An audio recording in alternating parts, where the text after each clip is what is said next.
10th standard மேத்ஸில் 2வது பாடம் எண்களும் தொடர் வரிசைகளும் பயிற்சி 2.10ல் 6வது கணக்கு பார்க்க போகிறோம்ப்பா.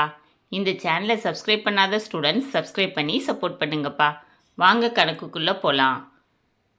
7 பவர் 4k சர்வசமம் டேஸ் மட்டு 100 A1 A2 E3 E4.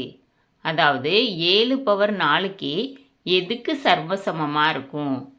மட்டு 100ன்னு கொடுத்துருக்காங்க. அப்போ இங்கே என்னப்பா கேட்டிருக்காங்க? மீதி கேட்டிருக்காங்க, ரிமைண்டர். சரியா, கண்டுபிடிப்போமா? தீர்வு கேயோட மதிப்பை 1 2 3 4ன்னு நம்ம எடுத்துக்கலாம்.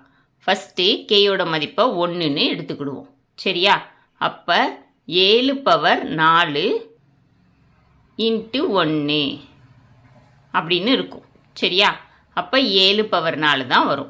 7 பவர் 4ஓட மதிப்பு 2401.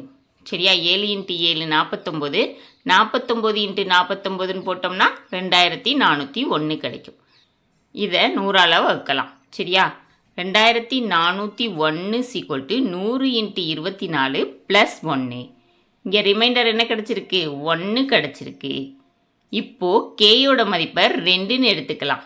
அப்படின்னா எப்படிப்பா எழுதணும்? 7 பவர் 4 த ஹோல் பவர் 2ன்னு எடுத்துக்கணும். அப்போ 7 பவர் 4ஓட மதிப்பு என்ன? 2401. ஸ்கொயர் இருக்கிறனால 2401 ஸ்கொயர்னு எடுத்துக்கிறோம். 2401 ஸ்கொயர்னா 2401 2401ஆலேயே பெருக்கணும். பெருக்கணும்னா நமக்கு என்ன கிடைக்குன்னா 57,64,801ன்னு கிடைக்கும். இதை 100ஆல் வகுத்தோன்னா நமக்கு என்ன மிச்சம் கிடைக்குன்னா 1 கிடைக்கும். சரியா, 801 இருக்கிறதுனால நமக்கு மிச்சம் 1 கிடைக்கும். R = 1. சரியாப்பா, அப்போ கேயோட மதிப்பு 1 2 அப்படின்னு என்ன கொடுத்தாலும் நமக்கு ரிமைண்டர் என்ன கிடைக்கிது? 1 தான் கிடைக்கிது. இப்போது ஆன்சர் பார்ப்போமா?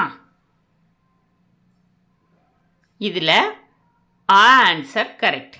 சரியாப்பா, இந்த வீடியோ பிடிச்சிருந்துச்சுன்னா லைக் பண்ணுங்கள், ஷேர் பண்ணுங்கள், சப்ஸ்கிரைப் பண்ணுங்கள். Thank you students.